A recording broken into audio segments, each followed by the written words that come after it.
Hey guys, and welcome to part 2 of our coverage of Shropshire Kids Fest 2022. Now, my content, we recorded so much over the 2 days that I've had to cut my content that I got right in half rather than do day 1 and day 2, simply because we didn't get as many interviews on the Sunday because it was a bit quieter. So let's see if we can pinpoint the moment where it goes from busy, crazy, hectic, but brilliant Saturday to a little bit more chilled out, a little bit more laid back Sunday. I want to say a huge thank you to Shropshire Festivals for letting us come and do this thing. It means an awful lot to us at the Biscuit. And I say us because we had a great team there. There was me, my amazing wife, Kaz, and Timmy, Mini Biscuit, walking around with the camera. It means an awful lot to be able to get out into Shropshire and showcase to the world the amazing things that Shrewsbury can do. And people may roll their eyes at that, but we do. We have listeners all over the UK and internationally too. So I'm so privileged to be able to showcase what we get up to here in Shropshire. Now, I spoke to a lot of people over the weekend about doing feature episodes. That means coming on the show and speaking to me for a good hour rather than 15 or 20 minutes. If I spoke to you about that, and I know a couple of people have actually got in touch about coming on, but if I forget, it's because I'm scatterbrained. I have notebooks upon notebooks full of to-do lists and memory things because I'm terrible at remembering stuff. So if you do want to come on the show and do a feature with me, please get in touch. I do want to hear off you. I'm just a bit scatterbrained sometimes. Right, let's get on with this then. I've waffled long enough. Here is part 2 of our coverage of Shropshire Kids Fest 2022.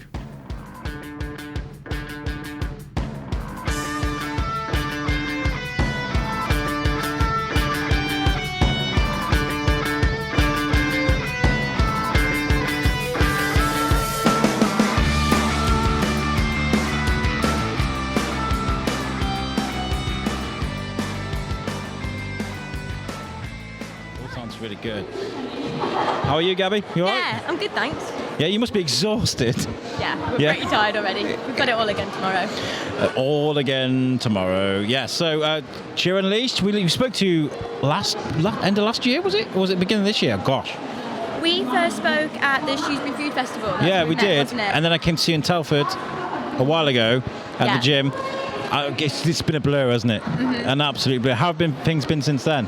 Yeah, really good actually. Yeah? Yeah, the club's grown a lot, which is really nice. So we've got more kids, more adults. And for this time we've had more performances.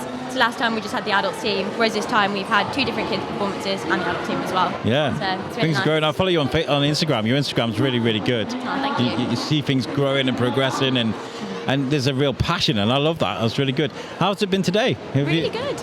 You've generated a hell of a crowd. I mean, I was like, wow, there's got to be like at least 150 people crowded around you guys while you're performing. How did that feel?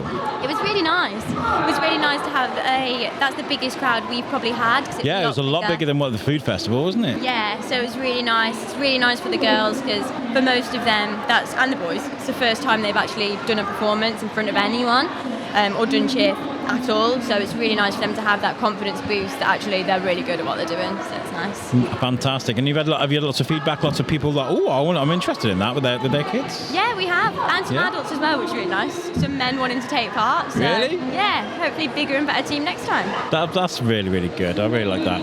And how are the kids coping out there? They're all right, you know. Are they tired? They've got some slushies, so they've got that. They've been making gingerbread men. Give them lots of sugar. Keep them going. Yeah, that's what's happening. Lots of sugar. That's what I need, to be fair. My wife has gone somewhere with Timmy. You said you saw Timmy earlier, right? We set him some missions. One of them was to get a dance with a cheerleader. Yeah, we did. We did him. We lifted him in like a big stunt, and you got a nice picture of that. So you'll have to keep your eye out for that. Oh wow! So he's doing his mission. So that's really good. So there's only 3 of us, right? And we can't really leave the studio. There's stuff everywhere. It's not safe as well. So they've been going around doing their thing whilst I've been sat here. So I have no idea what he's been getting up to. He's been getting up to loads of cheers. So you know that now. It's really fun. Really, really good. Have you met loads of new people today? Lots of, all the stall holders. Have you been meeting with people, or have you guys just been like honing in on practice and getting everything ready? It's a lot of practice. practice. We've spoke to Planet Donut, and the samosa stand is by us as well. Oh yeah, you're opposite Planet Donut. That's probably killing you, right? Yeah, we're by the food people. By the food people. Well, they got us next to loud microphone, but brilliant theatrical people. I've been living in Wonderland today, which has been quite interesting. Yeah, But that was good. Yeah, I spoke to Mary though. They are fantastic. Are you ready for tomorrow? Because it's going to be hard, isn't it? I think we need a good rest tonight, and then we'll be ready to go. Yeah. Yeah, we'll be good. Early. I've got a night shift tomorrow night as well, so I've got to do all this tomorrow and then do a night shift, which will be interesting. So you may not hear from me again. Thanks for chatting to me. Yeah, thanks for having us again. And for helping Timmy out with his missions earlier. I can't wait to see the picture. Kaz hasn't sent me yet, so I'll get it through, I guess, in a bit. But thank you very much. Thanks. See you later. And we'll get you on camera as well. I think I've done a live, and I've shown you guys on my live. Okay. But we'll get some footage out for you. Yeah, that'll be great. Thanks. Right, see you in a bit. See ya. Bye. Hello, guys. I'm Alex from the Shrewsbury Biscuit podcast. Would you guys like to introduce you as my wife walking past? She was like, "Hello, I love you," and I love you too. Oh. Yeah. Would you like to introduce yourself, guys, and where you're from? I'm Jo, and I work for a company called Incom, and I work out of the Marches Centre of Manufacturing and Technology, which is a brand new purpose-built training centre that's just moved to Telford. Wow, that sounds exciting. Yourself? And my name is Leanne, and I work for a company called the STEM Workshop, but I actually work for Incom Training 3 days a week to help them with their recruitment drive. So I work with young people to help them explore careers in engineering and get them excited about the pathways that we offer at Incom Training. So we're here today just to help young people understand the range of different pathways within engineering. I think it's really good. I mean, I was looking at your website yesterday. Learning about how. No, that's fine. I love how excited you are. I love the passion.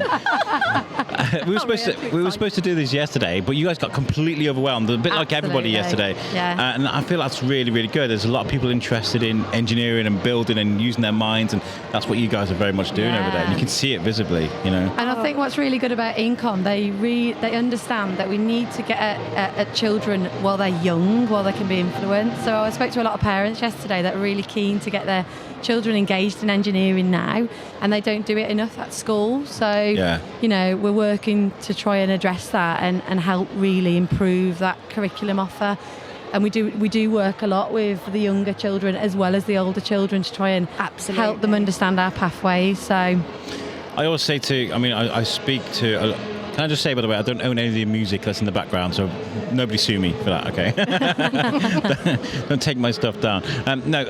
When it comes to learning about your skills, I mean, I've worked with young people quite a bit.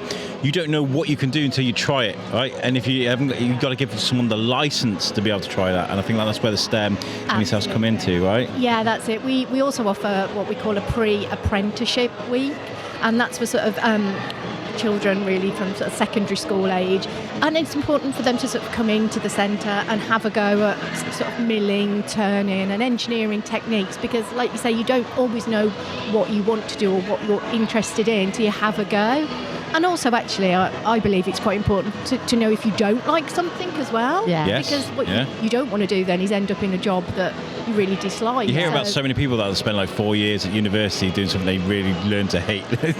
we did have one young man this week that did the pre-apprenticeship programme, and he actually said at the end, "It's not for me. It's too much like hard work." But actually, on the other side, we had two that were so keen to apply. They're in year 11 now, but they want to start now. They want to leave school now to start their pathway. They're desperate. So, you know, hopefully we've changed their lives and their chances. And we've got two volunteers with us today that did the pre-apprenticeship programme last year. They're in year 11 now, and they know that they need to put themselves out there to, you know, better their chances really. So two of them are over there today, you know, volunteering with us, and they spent all day yesterday with us. So to do 2 full days, that's good. Absolutely brilliant, aren't they? They're our sort of STEM ambassadors. Yeah, and we also had students yesterday, so a big shout out to Madeley Academy. We've trained some of the sixth formers at Madeley to be STEM leaders to try and get them to empower the younger children within their school. So they were with us yesterday. So we've got Madeley Academy, we've got IDSL, we've got students from Thomas Telford. Wow. Yesterday we had 2 students from Shrewsbury School. and St Patrick's and Bridgnorth in Dowd. And Bridgnorth in Dowd, yes. Wow, so this has got quite a radius then. Yes, So what we're trying to do is share our skills with teachers and schools so they can then empower people within their schools. So what we do has an impact, a sustainable impact over time. That's what we're trying to do. Absolutely. So we're not just about, recruiting for our companies, we're about empowering our local schools and training academies, but we also offer business courses as well. We do, absolutely, a real range. So we're not just about engineering, we do customer service, business administration, team leader, management, all that kind of thing as well. Business administration is a funny one, isn't it? Like learning how to run a company or to do your... this is the Shrewsbury Biscuit is now a CIC, and I thought I'll just make it a company and that's it. That's all I'll have to do. And no. There's lots of work that goes into keeping it a company and making sure that it doesn't fall under the wayside. So that's really important. I think everybody should have a bit of that. Yeah. And I myself set up as a small company in 2017, and it was through networking that I met Incom, and they kind of took me under their wing, and it's the like of the Marches Growth Hub. I don't know if you've used their support. Yeah, I know. I'm aware of Marches. Yeah. If it wasn't for them, I would not have continued my business, because it's a big leap, isn't it? Yeah, of course. And what I do, I think it inspires the young people to realise that they can do the same. So we've got a lot of prospective engineers that have got in their own heads that they want to own their own engineering company later on in life. Yeah, that's it. And hopefully we can help with the skills, not just with the engineering, but also with the business development. Yeah. I'm always jealous of kids that find out what they want to do early on in life. I'm always God damn you. Because if I realised I was actually good at this kind of thing when I was their age, I'd probably be all right now. Do you know what I mean? I found out I was good at this in my 30s. But that doesn't matter, does it? No. You're still doing it. I'm still living the dream. I'm still hoping for a career change. But I think me and Joe are thinking about joining the theatre. You know, the likes of Elsa and Anna that we met yesterday. Yeah, there's Alice in Wonderland here. That was an absolute highlight yesterday. Highlight of our day yesterday, meeting Elsa and Anna. Yes, we interviewed them as well, and we mentioned Mini Biscuit to them, and they're going to set some special missions. There's my children going past. They're going past. Hi, children. What we forgot to mention, we do train our current apprentices, we train them to become ambassadors as well, because as part of our team, it's only small, isn't it? So we can't do everything ourselves. So it's about having young people having influence on young people, isn't it? It's kind of like spreading from one to the other to the other to the other to the other. Absolutely, and we can sort of get involved in school engagement, but they don't always want to hear old crusty people talking about how great engineering is and how to get involved. But actually, if there's sort of people they can relate to that are younger, that old can and crusty, speak for yourself. I love that. That's so funny. It's so true, though. You're so true. You are old and crusty. I am. So we had Ethan yesterday from Asa Abloy. So you know what? A big up to Ethan, because he did volunteer last weekend as well at one of our open days in Aldridge. Yeah. And then he's given up his second weekend to help yesterday, and he really was an inspiration, wasn't he? Absolutely. And I think he sort of epitomises really a young engineer. He was just so involved in helping those children build those catapults to the best that they could possibly be. And he's an example of someone that didn't get the right advice, because he actually started a course in fashion and textiles. He did. Really? Yes. Yeah. And he came across Asai Abloy really, I think, by mistake, didn't he? He did.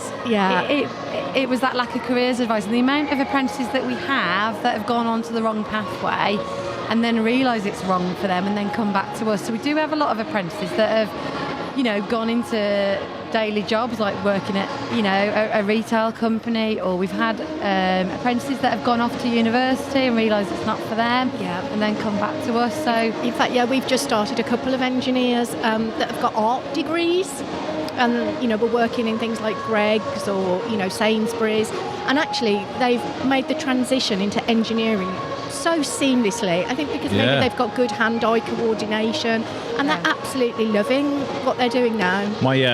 My friend Eric Fluger over in Florida, he's not going to listen to this, but hi Eric if you are. Hi Eric. He's kind of a world famous artist, and he's fantastic because he can I'm not saying like he can look at a blueprint and he can do like the architectural rendering, the drawing of what this building will look like. What an amazing skill to have. Do you know what I mean? That comes under art, I guess. Yeah, you know? yeah, and design. Yeah. You know, it's What's this building going to look like? We all look at the artist rendition of the stuff that's going on in Shrewsbury at the moment with the Riverside. We're all like, oh, look at that, it looks cool. They paid an artist to do that and probably paid him good money. You know what I mean? When we work with young people, the first thing I'll ask them is what has been engineered, and a lot of them will say things like cars and bridges, but actually everything that's man-made on our planet, every profession uses something. You're using something now, this audio equipment, this mic, the headphones, the clothes that you're wearing, everything's been designed, manufactured and engineered.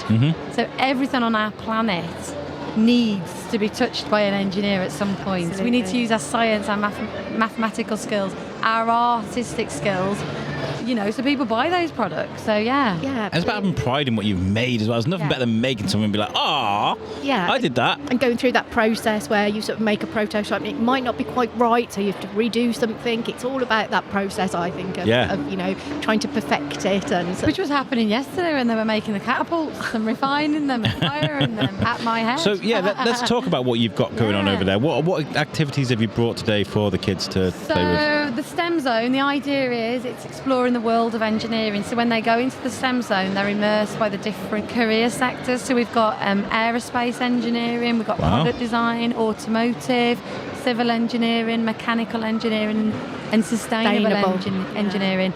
So they can make straw rockets. They can design and make their own stickers using computer-aided design and computer-aided manufacture. They can design and make their own car that's powered with a spring motor. They can design and make their tallest tower. And yesterday, I just add that it wasn't the children getting involved there. It was the adults. And there was one gentleman that was, he was so excited. He was so excited. He did make the tallest tower. And his wife couldn't get him out of there. So Look what I did. Yeah. I'd be exactly the same. He did get a sticker and he did get a round of applause. He did. It was amazing. We can make catapults. We're making grabbers. We are litter pickers, so we can clean up after the festival, because it's all about sustainability. And actually, the buzzword at the moment is lean manufacturing. It's all about reducing waste. Yes. In our environment. So. Yes. Yeah. And being productive and being green, trying to be as green as possible. I've got to say though, a big shout out to Beth, and I'm glad I remember to say this. What I have learned from this weekend is that I can have faith in the next generation. I mean, I spoke to the scouts that are after South Korea. I've spoken to young people that are doing arts and theatre, and I've spoken to you guys that are looking after the next generation of engineers and people that are going to go out there and make things with their hands. So thank you, Beth, for putting this on, and thank you for giving me the opportunity to speak to you. Thanks for inviting us. Yes, absolutely. We've had such a good day. It was so busy yesterday. It was lovely to meet just so many young people. Did you go home with a smile on your face though yesterday? Because we did. Yeah, definitely. Yeah, definitely. I was looking forward to coming back today. It's been a brilliant experience, and certainly the feedback we were getting from all the families was just a great weekend, a great day that they'd had right on their doorstep. I got to say, I went home yesterday and my mind was just broken. I was just like, oh, because it's really hard just to be on, just switched on all day, and then you get home and you're just.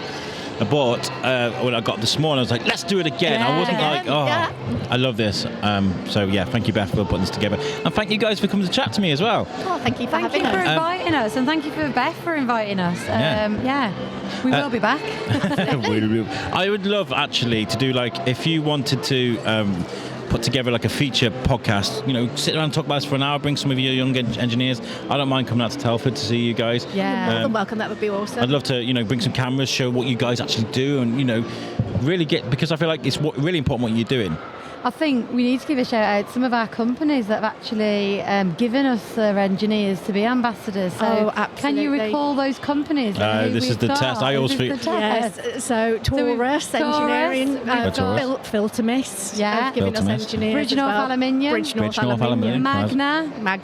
Cedo. And can I give a big shout out to Cedo for really investing in our young people in Telford? They have just invested in a CNC machine. You probably don't know what that is. It's computer numerical control machine that cuts one of them 3-dimensional parts. They just invested in a machine to go into Charlton School to help them with our competition that we're doing, which is F1 in school. So they're really investing in the local community. So big shout out to her. And a lot of these are small companies. So. They are, yes, but they all see the importance of investing in that next generation and almost growing our own engineers in this country, that can sort of take it forward. And apologies if we've missed anyone. I'm sure the love is all the same. And, without getting political, I'm sorry to bring it up, but we're in a Brexit world now where we've got to make things and we've got to sell things and we've got to, whether we like it or not, we're here now we've got to create engineers that can make things and make the country great. Absolutely. I don't know how to word that without we need to drive our local economy, and what children probably don't know is that 10% of our local economy is made up of manufacturers and engineers. Yeah. You probably don't know that. So, and it was predicted some years ago that in 2022 there wouldn't be enough engineers, and we are literally in desperate need for engineers right now. The companies that I see, there is a huge skills gap, and not just within Shropshire. And we don't want to outsource the work, we want to keep it local, which is what the festival's all about, isn't it? Yes, of course, and Beth is a great ambassador for that. Drawing upon local business, so let's local independence. Let's keep bigging up our local businesses. I don't know if anybody's in a position to ask this, but what are the telltale signs of a youngster that you've got that you think, oh my God, engineering's the right path for them? And what do you look for in a young child? Resilience. And within a really young child, you can see it yesterday. We had a 4-year-old. It's their eyes. You can see their thinking, their problem solving, their inquiring, their exploring. That to me makes a good engineer. Yeah, someone who wants to explore and experiment and not give up. Problems. Not give up. Yeah, Solve you could see it yesterday. They were putting things together, and they sort of say no. And they don't want help. They don't want help. They want to do it themselves. That's trying to solve that sort of problem, whether it be putting the car together to get it to go that little bit further, or the catapult to throw that little bit further. We had a 2-year-old yesterday, actually. Yeah, big shout out to the 2-year-old, whose parents worked with her to build her civil engineering tower. She did really good. Oh, amazing. So, yeah. And I heard, I overheard talking about referrals to schools. Can people refer you to come to a school to work with them? Or how does that work? Absolutely. Well, through Income Training. Income Training pay me for 3 days a week to work with our local schools. So they fund me to go out to Telford and Remynie schools, Shropshire schools, but I also work with the Training Academy in Aldridge. So what you might not have known is we've got 3 training academies, one in Aldridge, one in Telford and one in Shrewsbury. So I work with all of the schools within those local areas. So that's through the funding, the European social funding, might I add, that Income Training have gained, and that funding will run through to the early months of 2023, we're hoping. So if there's any SMEs within Shropshire that want to help funded upskilling, so free courses, anything from Excel, customer service, PowerPoint. I do have a lesson in Excel myself. Even through to sort of engineering. It's all funded. So yes, do get in touch with Income. So I work with Income with the schools, but actually as a business, I can then access free courses through Income to upskill me as a business. So there's a course on computer-aided design, for instance, and a piece of software that I don't use that I can get free, fully funded, to upskill me. Yeah. You guys are awesome. Honestly, I really enjoyed chatting to you guys. Really have, genuinely. So thank you. Where can people find you guys online? So for Income, it's in-com.co.uk.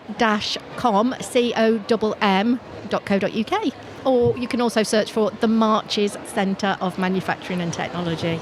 And then I work with them, so you can find me through them, or you can search me direct at thestemworkshop.co.uk. But I might add that through the business advice through the Marches Hub, you write the STEM Workshop in Google and I come up first. Top, yeah. Apart from the ones that paid for ads. Boom. Yeah. I haven't paid for anyone to get me. I can vouch for that. I did that yesterday. I was like, on my laptop here, I was like, just STEM, and it came up. Ding, like magic. So that's through business advice I've got locally that's all been funded. So if anyone out there is thinking of setting up their own business, Shropshire's a place to do it. Amazing. Definitely. Thank you guys for chatting to me today. This was lovely, really was. And I hope you have a great day. Lovely. Right. Thanks for having us. Thank you very much. Take care. Bye. Bye. Hello guys, I'm Alex from the Shrewsbury Biscuit podcast. Would you guys like to introduce yourselves and tell me where you've come from? Yeah, So I'm Sarah Myers. I'm the County Commissioner for Girl Guiding Shropshire. I've come from Broseley today, so not very far, but we're really enjoying being here at Kids Fest in Telford. Fantastic. And yourself? Yeah, so I'm Shell. I'm a leader for Girl Guiding, and I'm also the Ranger Lead Volunteer, and I've come from Shrewsbury. Oh, you come from Shrewsbury? Yeah. Nice. I mean, like, we're here sort of representing Shropshire today, because I feel like there's so many amazing things going on in Shropshire at the moment. I feel like Beth here at the festival is kind of really doing a great job at highlighting all of that. So I'm really glad to be speaking to you guys. Now, talking about Girl Guides, we spoke to the scouts yesterday. And a lot of good, nice young people that just restored my faith in the next generation, really. It's really nice to see. How long have you been like a part of the Girl Guides? Has it been quite a while? Oh yeah, so I joined when I was a brownie, and that was quite a while ago. Yeah. It's a really good positive thing, right, for the kids to go out there and learn these skills, to go out there and into the world? Oh yeah, absolutely. You know, and just to have a space that's their own, that's away from school and, you know, all the other pressures of life, where they can, like you say, learn new skills and just have fun together and challenge themselves to kind of be the best they can. And the social aspect as well is really important, isn't it? You know, I mean, not every kid gets to go to school and be popular and have loads of friends, whereas in Girl Guides or, you know, some extracurricular event, they might have a separate pocket of friends that they can rely on, right? That's really important, you think? Yeah, definitely. I mean, I've got girls that I've worked with who've come into kind of brownies or rangers, and they might not be the most confident when they first walk in, but when they leave, they're organising everything for me, and they're doing this and they're doing that, and they're going, we want to do this. So it's great to see actually them developing. Amazing. And what kind of things do you guys get up to with the Girl Guides? What kind of events do you put together for them? Activities? We do all sorts of things. So I'm a guide leader. Okay. We do everything from the traditional baking and confectionery type badges right through to, you know, making space rockets out of recycled material. We went to a fantastic Girl Guiding Music Festival a couple of years ago, which was a girl-only event, and we had some really good bands there, and the girls had a fab time. We do all sorts. We've got a really active outdoor team, so we do walking, camping, international travel, you name it. We've got a really wide and varied programme, and some really enthusiastic volunteers and leaders who want to share that with the girls. And a long history as well, isn't it? It's been going for a long time, the Girl Guides. We were just talking about earlier about the history of the Girl Guides. Very long tradition, right? yeah, since 1910 right through to today. So, amazing. You know, clearly evolved a lot over the years, and in fact, you know, we were talking, weren't we, about we're doing a bit of a project at the moment with Robert Milton from the Shropshire Churches Conservation Trust, because they found an old Girl Guiding flag up in the church town at St Mary's in Shrewsbury. And we're going to be there next Saturday sharing some old historic photos and archive stuff, but also with some of the girls who are guiding at the moment in Shrewsbury Division, showing people what we do today. So if anyone's around, come along. It sounds amazing. I was at St Mary's with Robert Milton. We did it on the Biscuit as well. And I didn't get heated, but I was kind of like, ugh, because I always have to say, and it's really weird, but I have to say it, but I'm not a religious guy, but with the Biscuit, I like to cover a lot of what churches are doing, because I'm a big believer in community, and I feel like churches have such an important effect on the community, because they bring so many people in. And the Girl Guides are kind of an example of that. You know, you're finding these amazing bits of history and stuff. It's kind of like, well, you know, there's evidence of that there, right there, you know? Oh, yeah, no, absolutely. And I mean, in terms of social history, you know, St Mary's is steeped in that, isn't it? But, right in the middle, yeah. Yeah. But, you know, everybody you talk to has got some experience of Girl Guiding as well over the years. You know, people come up to us all the time, don't they, Shell, and say, I used to be a brownie, or I used to be... I love doing that. And, do you still do this? Yeah, I get that a lot. And I think it must help. I mean, I don't want to go on about, you know, boys versus girls, or scouts versus the Girl Guides, these kind of things. But like, it must be nice for girls to be able to go and do something about boisterous lads doing things that boys do.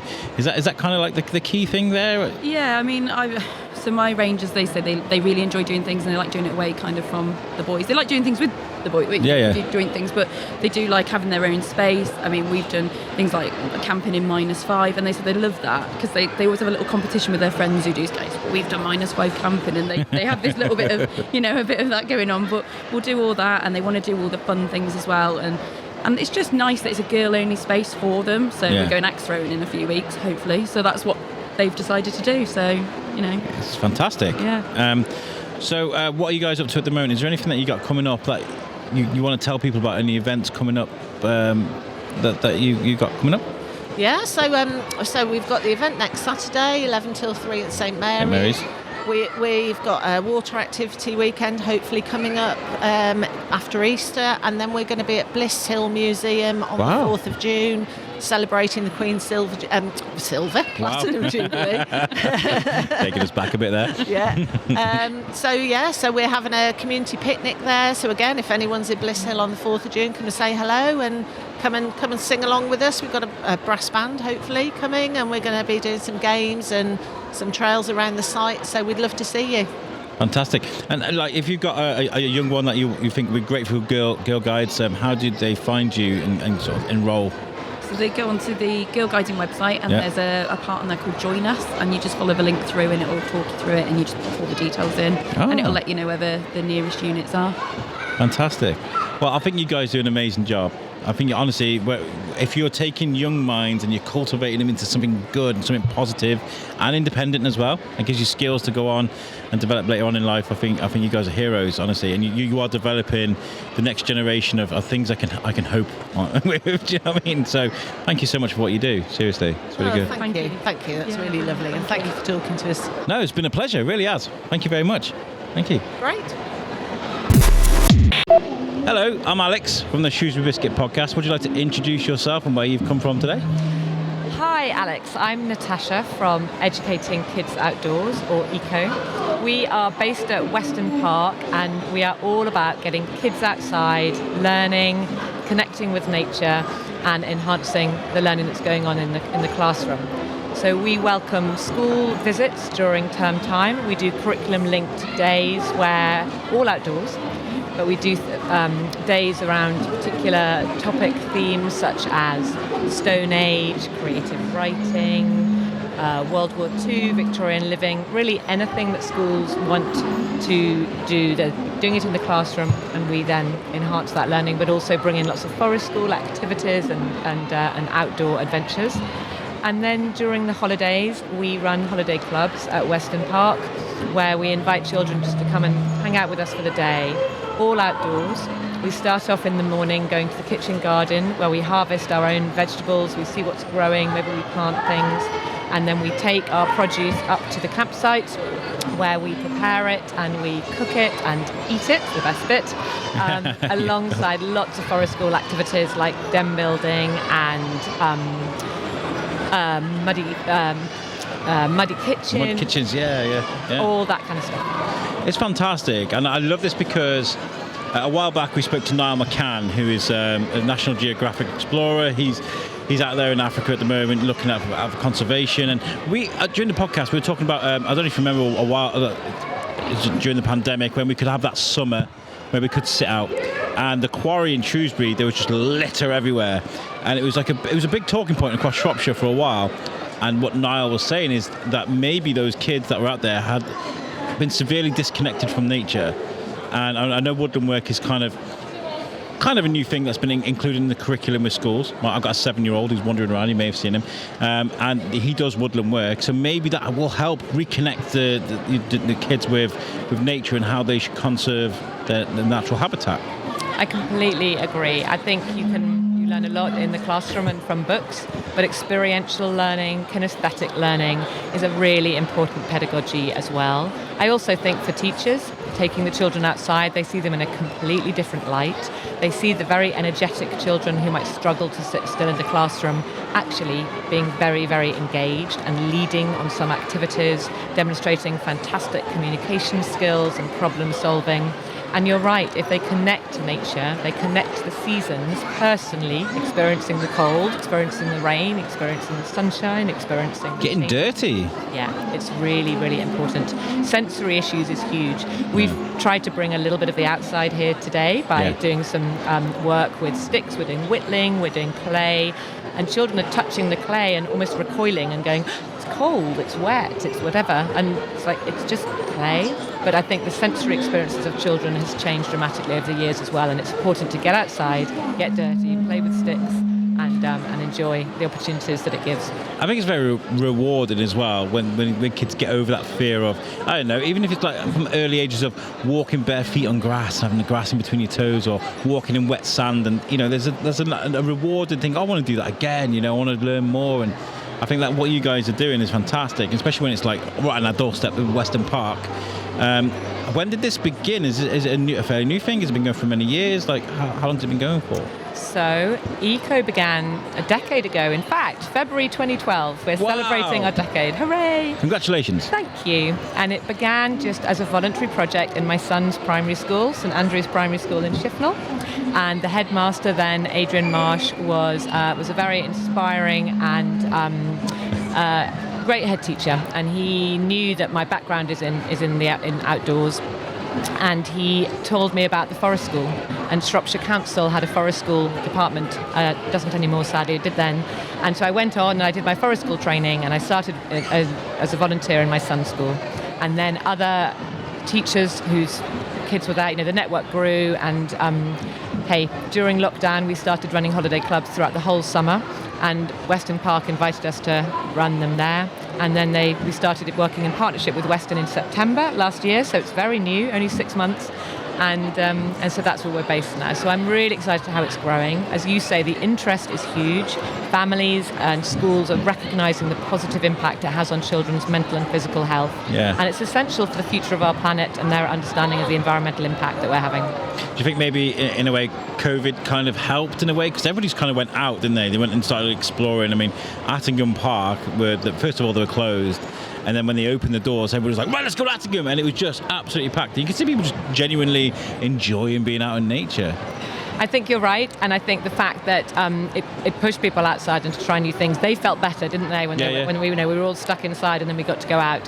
So I think that was a huge thing. Yeah. But as you mentioned earlier with the litter, we all need to understand how to do it. I know there were issues around Church Stretton, etc., with the paths and the erosion that was happening, and they had to create paths. Yes. So we all need to learn how, and at Forest School as well, we're taught about the impact of our site and how we have to move it around, and we have to plant, and we obviously use a lot of wood, so we need to be planting trees to overcome that. So you're absolutely right, it's great that more people have got outside, but we all need to connect with it and understand the impact that we have. Fantastic. And I feel like you said, like if we get these young kids when we can mould them into these great eco warriors. Yay! I'll go with that. Yeah. Then they can teach their generation, because I think it's got to be a generational thing. I remember watching. This is going to sound like a weird pull, but I was watching Mad Men with John Hamm, and it was like set in the 50s, 60s, and they go for a picnic, and they just there's all the cans and things, and they just shake off the blanket, all the rubbish goes everywhere, and they get in the car. And I imagine 50s, 60s, that's been passed on to generation, where you just don't care. And so I love nature. I think it's very important. So it goes without saying, I think what you're doing is very, very valuable. And do you know what? I'm trying to. I mean, I've been learning a lot about nature since I've been doing the Biscuit. One of our good friends is Kelder Wood, who does climbing out, and they go out for long expeditions and adventures across the hills and stuff. And we talk about how it helps with mental health and the progression. Have you seen that? Do you work with youngsters that can kind of help get them through these? Yeah, we run. We run, as I say, during term time. We work with schools. A lot of schools coming to visit us. We also go out to schools and we run after-school clubs. But we also work with kids in care, and we work with kids with special needs who need one-to-one sessions, and they come to Weston, and they might just come for 1 hour or 2 hours. Very interesting. And we just take them out. They come obviously with their responsible adult, and we just have that opportunity to, because it's so free. It doesn't matter what they do as long as we have 3 rules at ECO. We look after ourselves, because if you don't start with yourself, you're not going to get anywhere. You look after each other, and you respect each other, and you look after nature. And we're just trying to get children to think on those lines. And I wanted to come back to your litter point, which is so true. Children are told, don't drop litter because it looks horrible. And actually, we want to go further than that. We don't drop litter because it looks horrible. We don't drop litter because of the terrible environmental impact it has. If animals come across it and eat it, or get injured by it, or it going into rivers and travelling down to the seas and causing, terrible impact on our marine life. So we don't just sort of keep it simple for the kids. We go right in there, and we explain the impact it's having. If we find a dead rabbit, we don't hide it. We say, look at this rabbit. Why did it die? We're obviously not going to get the kids to touch it, but we will engage with the natural world and nature. Thing. Yeah.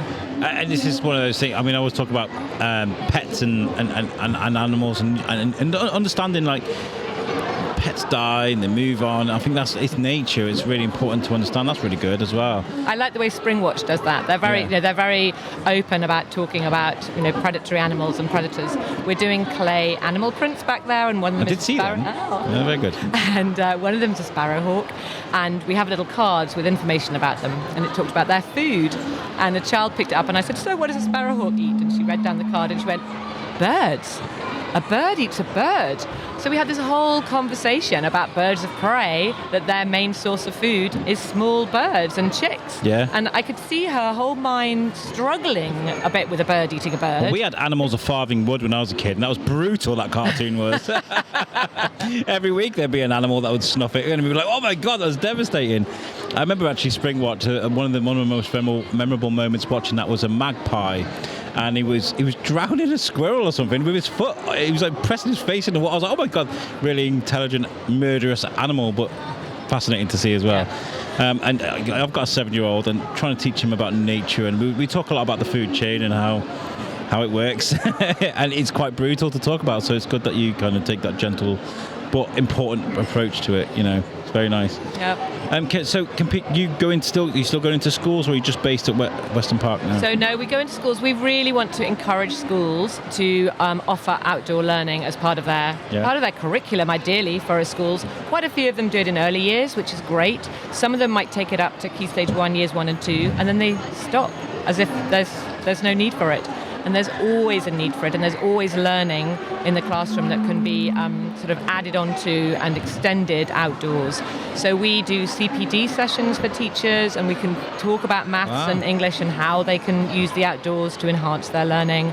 We get teachers to come to Weston and do sessions. Partly that's about learning and going away with shed loads of ideas that they can take back to the classroom.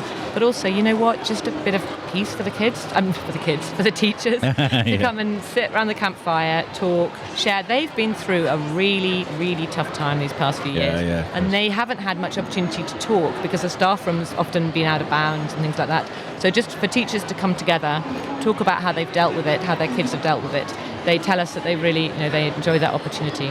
So, yeah. I've been doing a bit of work on that at the moment. I mean, I did an interview with Dan Reed from Men Walking and Talking.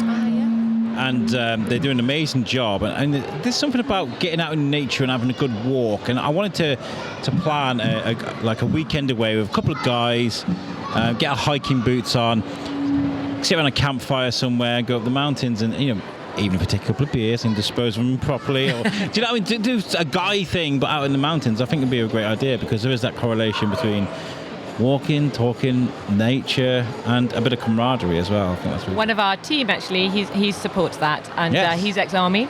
Yes. And he talks a lot about the importance of men from all different backgrounds and all different careers coming together and having that. And we're hoping to try and start one of those up at Weston for veterans. So just a place where people can come together who have had difficult experiences and just they don't have to talk about it, they can talk about whatever. But I think you're really right, and the men walking talking is really important. Men just aren't as good as talking as women. I don't know why. Well, we're getting there, I think. We're finally getting there. It's not like a taboo for a guy to talk about his emotions anymore.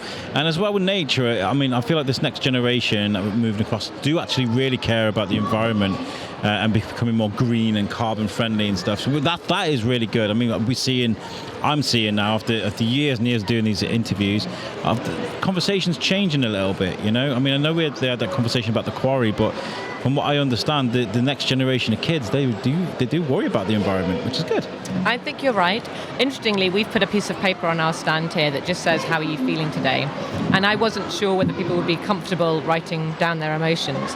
And we've had lots of kids just naming their emotions. And that, exactly as you say, it just tells me that children are more emotionally intelligent now. They're happy, they are equipped to just think, how am I feeling? Am I feeling sort of overwhelmed? Am I feeling happy? And they can actually write it down. And that's a huge step of being emotionally intelligent. I mean, there's that point you see like home bargains. Are you happy or are you sad? And that's a deeply philosophical question. There's a bit in between there. Come on, home bargains, let's sort that out.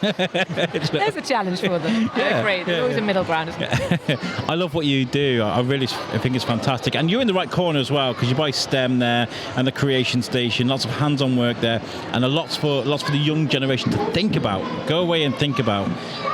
So thank you very much for being you and doing this. And I keep saying, I've said this a couple of times, but I'd love to like bring a camera and some microphones to you at Weston Park and see what you guys in action. That'd be amazing. Please do. You're always welcome. Thank you very much. Thank you. Hello, I'm Alex from the Shrewsbury Biscuit podcast, and you guys just walking past, and you recognised the show, didn't you? Yep. What's your names? Can I ask? Max. You're Max, and you're? I'm Max's dad. I'm Rob. Rob, nice to meet you guys. You're at Kids Festival. Are you having a good time? Yep. Yeah. How long have you been here? Have you been here for a while? I think we've been here for like 2 hours. Yeah, it was about 9:30 we turned up. So. Yeah. Have you had a good day? Yes, we're really good. Really good. What's been your favourite thing to look at and go on today? I think it's so far been like the STEM thing. Oh, really? Yeah. I was with my friend and the little girl while they're using the catapults. And the girl was holding the box to catch the balls at the other end of the catapults, and he shot her in the eye with the ball. I was like, you can't take you anywhere. It's fantastic what they're doing over there. So you said you like to listen to the Shrewsbury Biscuit, which is blow my mind because you're of a young demographic, which is quite cool. Yeah. How long have you been listening to the show? Well, I think I've been listening for about like 2 months ever since I got Spotify. That's amazing. Thank you so much for listening. Are you guys from Shrewsbury originally? We're not, no, Kidderminster. Oh wow, okay. But you're learning a lot about Shrewsbury while you're listening to this. Is this something you'd like to do, the podcast and stuff? Yeah. Yeah? It's a very positive thing. And I've got my little mini biscuit, my little 7-year-old. He's walking around with a camera and he's getting the vloggy stuff. But he's been interviewing some of the other children as well, because one of the main points I'm trying to get across is it's really important to get young people talking. And the podcasting thing, if it's done safely and correctly, with obviously support from parents or an older one, is a very positive thing, because it's almost like keeping a journal. Yeah. Yeah? So you should definitely do it. If this is what you want to do, get yourself a cheap microphone and start. You can make your own podcast, and if Dad wants to help you, we can do it. Go. We've got our own microphone. Yeah? Yeah. If you could make a podcast about anything, what would you make a podcast about? Comedy. Comedy? Like your favourite comedians, or would you write your own sketches and stuff? I write my own sketches. Yeah? Yeah. That'd be really good. He does like comedy, and he does do a lot of performing. So. I do the radio as well, and I don't like to do it like you're supposed to do it. I like to do it in my own little way, and I'll write little sketches, and I have like voice actors from around the world, and I'll send them out scripts, and they'll record them, and then they'll come back to me. And they'll sound like the amazing thing that I've just written on a piece of paper, and it'll come back to me sounding like this amazing thing that I've written down. You should definitely get writing some things and recording. That sounds right up your street, doesn't it, Max? Yeah. Yeah. Really does. Well, listen, I'll give Dad a card because I'm trying to sound cool to my 7-year-old and not boring, but he is very much into trying to start his own YouTube. I think there's a lot of kids at the moment want to start their own YouTube. Like, share and subscribe, kids, one of those sort of things. But I think with a bit of nurturing and a bit of care, you can make something really special. I just want to say thank you. Yeah. Thank you for listening to the show. Thank you for stopping to say hello. Thank you. Where are you going to go next? What are you going to go on next? I think we're going to be like adventuring off part 3. Yeah? Yeah. Nice. Yeah, we'll have a walk round when we mate. Well, thank you very much for stopping to say hello. Have a great day, all right? Thank you very much. Thank you. 1. Okay, so I need to explain. This is one of Timmy's special missions, okay? One of the special missions we set yesterday was that Timmy had to interview 2 princesses, okay? So take it away, Timmy. We need to find out who these ladies are first, okay? What's your name? My name's Rapunzel.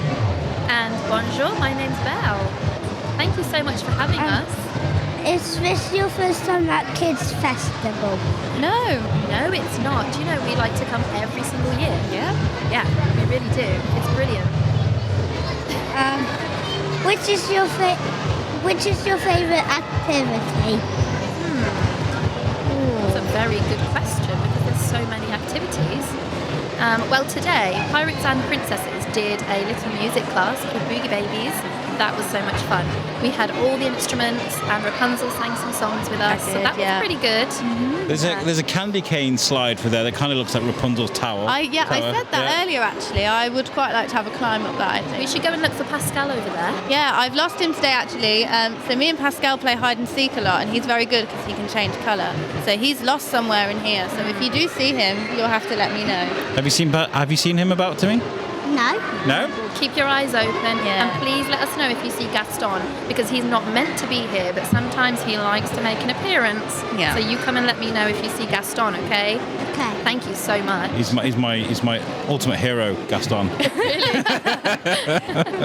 Don't tell him that. Oh, gosh. Blows his ego. Yeah. Oh, absolutely. Timmy, carry on then. Sorry. Which is your favourite biscuit? Okay, so I have a very good answer for this one because Mrs. Potts always puts biscuits out every afternoon. So I like the ones with the tiny little bit of cream in the middle. I don't know what you guys call them here in your kingdom of Telford. Custard cream? Custard cream. Oh, they're definitely something creamy. Yes, they are my favourites. I would say mine has to be anything with chocolate. I like choice. Yeah. Well, Hobnobs. Chocolate hobnob. Yeah. Rapunzel loves the hobnob. I do. Timmy, what's your favourite biscuit? Shrewsbury Biscuit. A Shrewsbury Biscuit. Correct answer. Have we got any more questions? What are you going to do next? Oh, what are we going to do next, Rapunzel? I think we should go and look at the animals next. I would like to. Have you seen the animals? I think so. Yeah, they've got lambs up in the corner. I love animals. Oh, so. we have to see. Oh yeah, I saw them yesterday. Did you? They're very cute, aren't they? But do you know, it takes us such a long time to get from here to there because we're stopping for so many photos today. Really? We really are, yeah. Very popular and today. We've got Jasmine with us today as well. She came on her magic carpet. She's really popular. So we will make our way to the animals eventually. We'll get there. Out of 10, what would you give Kids Fest? 10. Well, this has been amazing. Have you got any more questions for these ladies, Timmy? Not written down, but any you can think of. No. Are you guys having a good day? Oh, Are you enjoying it? Good, yeah. Thank you. Thank you for inviting us over. It's lovely chatting to you. Yeah, You're you a have busy great bee, aren't you? questions. Yeah, very good. Very good interviewer. Oh, we weren't pressing. We weren't recording. I'm joking. I actually panicked then. I was Don't do that to me. That has happened before. Well done, Timmy. Well done. You did a great Thank you so job. much. Great job. Thank you very much, guys. Have a great day. Thank you for having us. Thank you. Bye. Hello, I'm Alex from the Shrewsbury Biscuit podcast. Would you like to introduce yourself and where you've come from today? Cool. Hey, so I'm Remy. I'm from the Rock Project Telford.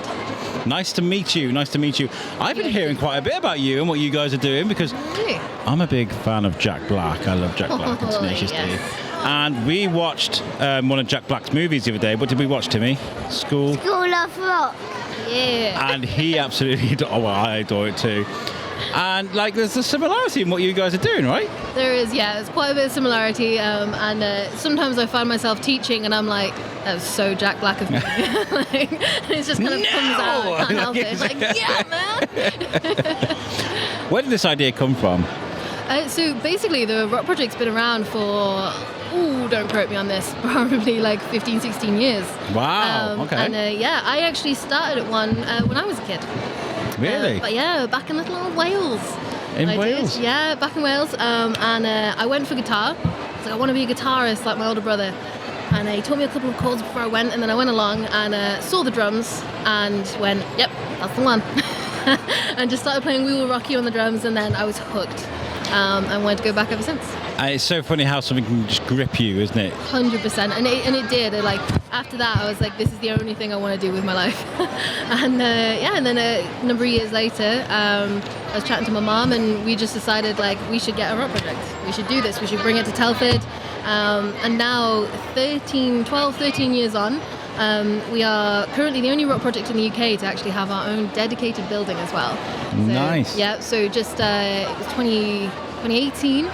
we thought, right, let's do this. Let's make a school of rock. Let's make a rock project building, you know. So we got an empty unit and decked it out with 6 soundproof classrooms, a full-size stage, and like a chill-out area, kitchen, the whole thing. So that's where we run our sessions from. Amazing. So you got your own little academy going. Literally, yeah. Wow. And what age ranges do you sort of teach from? Yeah, so we have juniors, which are 7 to 11, and then seniors, who are 11 to 18. And then most of the time, after they sort of graduate, we usually have our students with us for like years and years and years at a time. And when they hit 18, that's when they go up to Encore. So Encore is for adults. A lot of the time, our Encore students are sort of like mid-30s to, we've got one chap who's in his late 60s, early 70s, and he's amazing. And it's just sort of the adults coming along and just being kids again, really. I always wanted to play the guitar. I mean, I love music. Music is my life, but I can't sing. Definitely can't sing. I don't play many instruments. I don't play any instruments. I don't say many. I play my voice. That's what I play. You can do it, man. It's never too late. Just go for it. I did guitar lessons in school. I think I did about 4. I got as far as Twinkle, Twinkle, Little Star, and I was like, this is boring. And we start with AC/DC, so. Nice. Right. So Timmy, would you like to learn to play, if you were going to play any instrument in a band, what would you play? Would you play drums, guitar, bass guitar, piano? What would you play? Drums are the best. All of them. All of them? All of them. What did you play yesterday when I told you, because we set Timmy's... A guitar, yeah, you play guitar.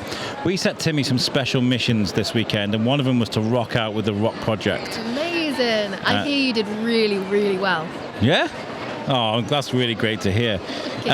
So you've over the years been building this up. Have you seen any rock prodigies come through you that have gone on to be quite successful? So, I mean, UK-wide, especially like the rock projects sort of all over the UK, yes. There's been some absolutely incredible musicians that have come through and gone on to not only sort of be in bands themselves, but also be, tutors, either in rock projects or go on to teach in schools or all sorts of things, really, and become professional session musicians and things like that. Personally, for us, we've had... I'm trying to think of so many now. Wow. One that probably people would remember, it's been on TV recently, was Oz. He was on, I believe it was X Factor or The Voice. Really? And he was just amazing. His audition was incredible, and he's got like the dance moves, and he's got like the suave, hair, and he was just absolutely amazing. I think he did Boots with Shoes. What I'm counting on you for at the moment is to bring rock or metal back into the forefront. I interviewed for my other show, You Suck, which is an American transatlantic show. We interviewed Adam and the Metal Hawks, I love those guys. They're amazing. Adam is like been dubbed as the new Jack Black, even acknowledged by Jack Black on TikTok. Yeah. And I was talking about how when I was a kid, when I was growing up, you throw on the general radio and they would play Linkin Park or Limp Bizkit with the words. Now you don't get any of that. It's kind of all faded out a little bit, and you have to go and look for it. For sure, yeah. I think the most kind of like encouraging thing with that for us is especially our sort of senior group, so more of our teenagers. They're coming in and we're like, we'll do songs that kids are going to know. So things that are in the charts and things like that. But actually, that never happens because they come in and they're like, we want to play System of a Down, Avenged Sevenfold, Metallica, and all of these incredible bands that like I grew up listening to and all of our tutors grew up listening to. And it's just the best thing because we do really get to see that sort of new generation of like rockers. And it's just the best. And it's alive and well, for sure. It's great for mental health as well to have something to just switch off to, whether it's writing music, singing music. I mean, whether you're a rapper, whether you like to write your own ballads, whatever. Music is just a great outlet for that, isn't it? 100%. Yeah, I think many musicians can sort of say, music has helped them in one way or another, and we see it with the kids all the time. They can come in like maybe they're not in like the best of moods, but after we like get going and we like play a couple of songs, they've just got these massive smiles on their faces, and it just helps with all sorts of like learning difficulties as well. Like we've had students of just everything you can think of, and they come in and it's just such an accepting environment as well. Everyone's really chilled out and we just get on with it, and they just play the music and they just get so into it, and you see it click. I've seen some amazing transformations when it comes to music. I'll tell you off air, but very recently I saw one that absolutely blew my mind to the point I was nearly got emotional about it. Yeah. Music does help if you've got problems with your nerves, if you have a tic, Tourette's, if you have ADHD, or if you have autism, or if you have a child or somebody that has music is a great place for it, isn't it? It really is. Yeah, we've had some absolutely incredible kids that have come through where they, their first session, their parents are quite worried about them. They're not sure how they're going to get on, but by the end of the session, they come out almost like a different child. Yes. Because they've just had the most fun and just been able to express themselves in all these different ways with all these instruments, and it is just incredible to see. It really is. Amazing. Would you let us come with some cameras sometime? And I'll bring Timmy and we can come rock out with you guys. That sounds amazing. I love that. Amazing. Where can people find the Rock Project? So we're the Rock Project Telford, so you can find us at www.therockprojecttelford.co.uk, also on Facebook at the Rock Project Telford, and also if you're not from the Telford area, there are Rock Projects UK-wide, so just Google search the Rock Project and go onto that website there, therockproject.com, and you'll be able to see a map of where your nearest school is. You're amazing. Thank you so much for what you do. This has been amazing, guys. Thank you so much. We'll have to get you on our feature show. We'll sit down on a proper talk. I'll give him a card. Oh gosh, that was a terrible throw. And we'll definitely do something in the future. All right. Sounds amazing. Thanks so much, Thanks guys. for chatting to me. Great to meet you guys. Thank you. Oh, Timmy, did you want to ask your questions quickly? Yeah. Is this your first time at Kids Festival? It is, yes, and it's been absolutely incredible. Everyone's so amazing, really welcoming, and it's just so busy. It's great. What is your favourite activity? My favourite activity? I love to sing with my band. Yeah? It's my favourite thing to do. Good. Next. Which is your favourite biscuit? My favourite biscuit? Oh, it's got to be a bourbon. It's got to be a bourbon. Nice. I like that too. What are you going to go on next? Oh, this is for the children. What ride or activity are you going to go on? If you could choose one of these things to go on, what would you go on? I don't think they'd let me, but I would love to go on that giant bouncy castle. Yeah. I don't think they're going to let me, but I love it. And one more thing to me. Out of 10, what would you give Kids Fest? 10, 11, 12, a million. Fantastic. It's been great. Thank you so much for chatting to me. Thank you so much, guys. I'll see you in a bit. Thank you, bye. Right, we're going to do this quickly because we've got the busiest lady in the building right now, Beth Heath, joining us. And Timmy is going to do some interviewing, aren't you, Timmy? Yep. Yep. Right, so you got some questions for Beth? Fire away, Mr. Whiteley. What is your next festival? Well, my next event is actually tomorrow, which we're running for Wrekin College. My next festival it's kind of a festival. It's our Tasty Trail, where you go for an 8-mile walk, you stop every mile and a half for a different course of your meal. My next proper festival is Party in the Park, which I suspect your daddy would like to come to. I love a good party. I definitely would love to. Well, we're planning it at the moment. We've never done it before, so it's going to be a special event that we've going to have in the quarry, because we like the quarry. It's our festival home, and it's basically going to be Oktoberfest, but in the sunshine, no rain. Nice. Yes, it's good. That's a good idea. Let's take Oktoberfest away from October. Exactly. Right, next question, Timmy. Which is your favourite activity? At Kids Fest? Yeah. Well, if I didn't have to be a proper grown-up and have to organise it, I would be in the foam party. I quite like the trampolines and I like the giant slide. What's your favourite activity? Foam party. It's wicked, isn't it? Yeah, because sometimes it gets stuck and then water comes down and then some more soap. Yeah, you just need to have a change of clothes. As a grown-up, it's not that great. The Kids Fest in the quarry, when we have the water slide, the best thing to do is to go in the foam party and then go down the water slide. Again, as a grown-up, people frown on you walking around in wet clothes. Yeah, we got some great pictures of him yesterday in the foam party. He was like, "Wah!" He really let it go. You're going to go in again today, aren't you? Yeah, but in wrestling top. In a wrestling top, yeah. Okay, so have you got another question to me? Which is your favourite biscuit? Well, I've actually just had a packet of biscuits dropped off to me by the International Centre, and they were mint flavoured with lots of chocolate on top. Like a Viscount? Yeah, a real Remember posh them? one. But for my biscuit of choice if I was at home, I don't drink tea or coffee, but I have to have I have to make a cup of tea to drop a biscuit into, just so I can have a slightly soggy biscuit. I do the same. Yeah. And then, those pink ones. Pink wafer biscuits? The pink wafer, yeah. Oh, epic biscuit. Yeah, okay. You like them, don't you? Yeah. Kaz is here with a silent mic. She's a bit shy. She's nodding though. Pink wafer biscuits, underrated, really cheap in Tesco's. Other supermarkets are available. I keep telling people they're wrong because it's obviously it's a chocolate hobnob. That's like the best. I'm sorry. Yeah, too many bits.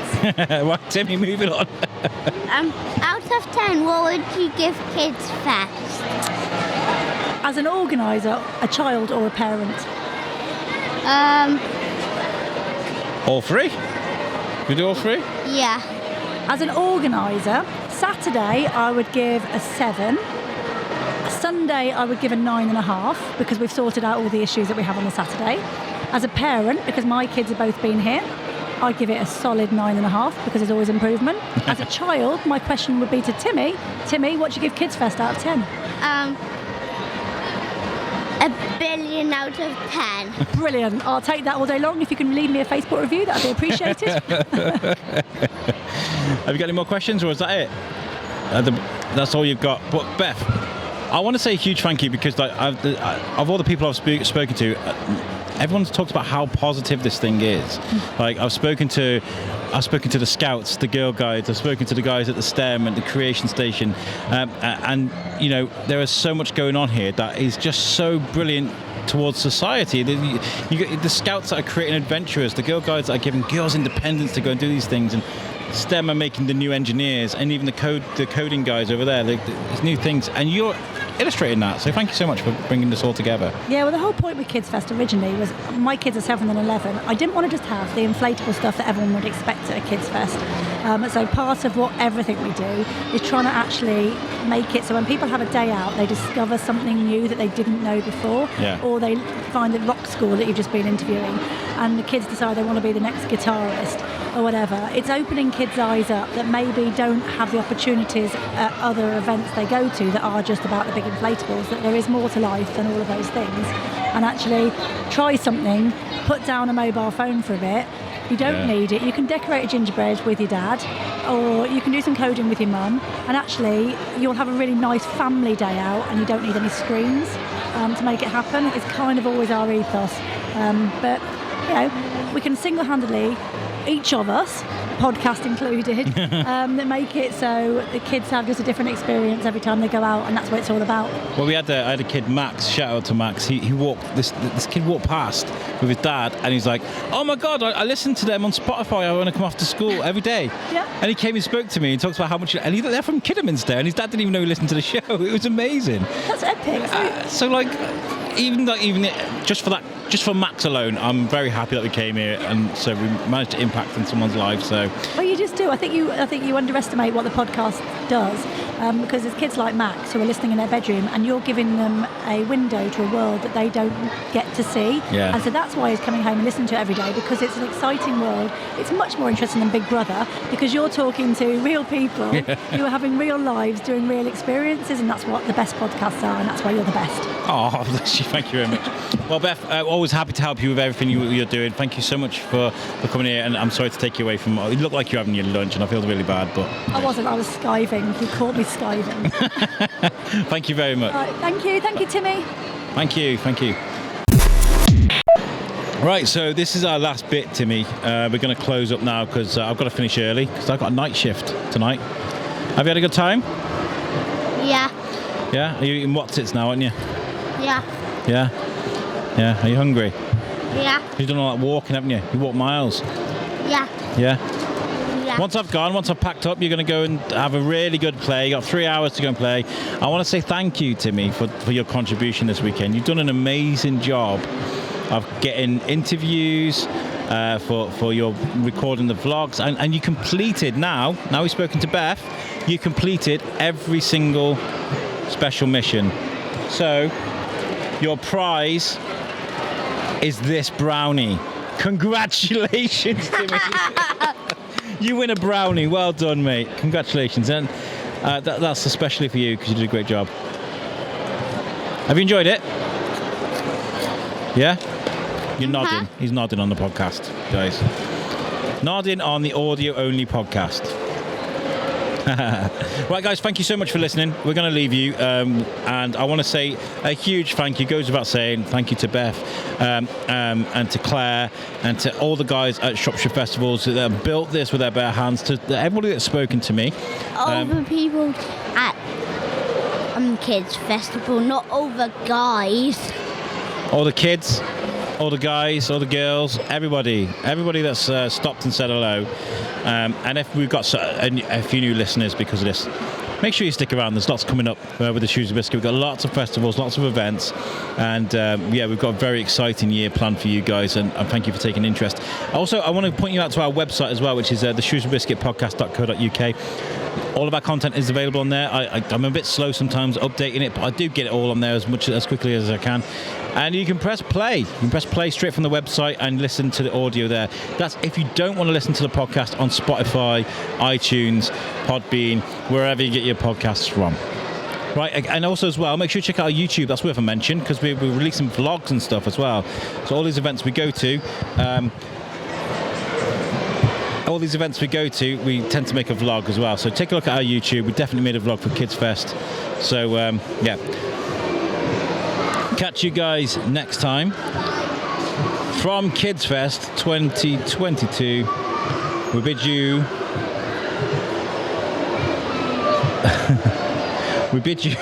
Sorry, I'm getting distracted. We bid you a goodbye. Peace out.